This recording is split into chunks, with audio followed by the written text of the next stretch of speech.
Sure, man has recently become detached from the arcane. Sure, we aren't casting ontological, metaphysical spells anymore. But that doesn't mean that witchcraft isn't dead. Yeah, warlocks are still alive. Ever heard of it? So last week I had this video about females and their use of witchcraft. I fumbled this video. Like the first 3 days, the titles were all over the place. But I finally picked the title, and then it went up in views a little bit, even though it still has practically no views. Anyway, what Cliff Dog is trying to say is that he found another instance, another example of magic in the modern era. Here, watch these videos.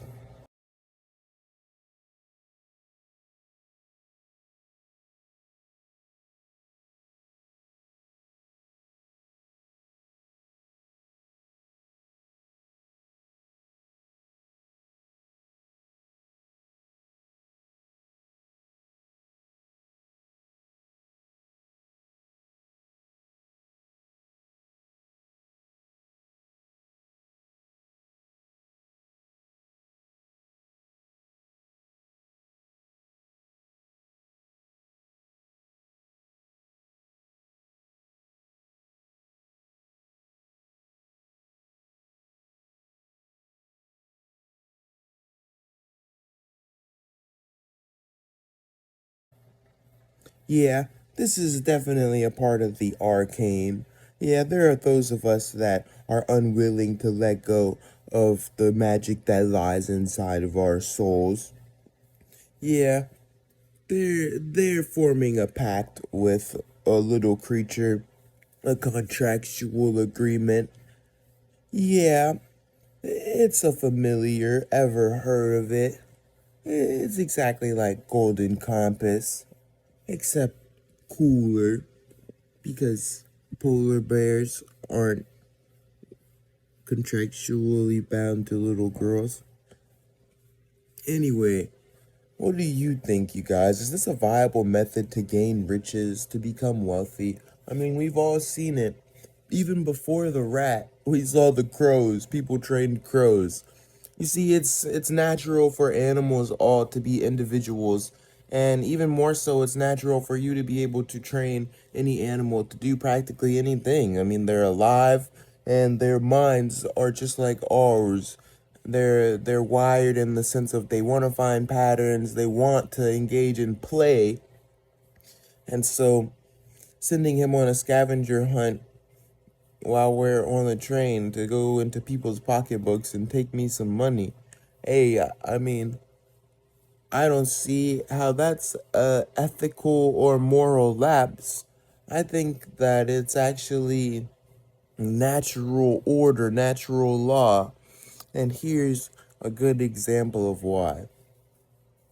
Now, every winter, the squirrels are collecting. They're collecting because they need to eat. They need to hibernate. There's not going to be any plentiful, bountiful nuts lying all on the ground or seeds lying all on the ground. So they have to stock up. We see the squirrels going out of their way to store food.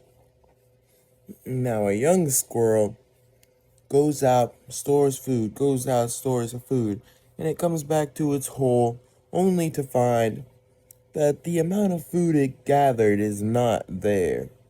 Something's off.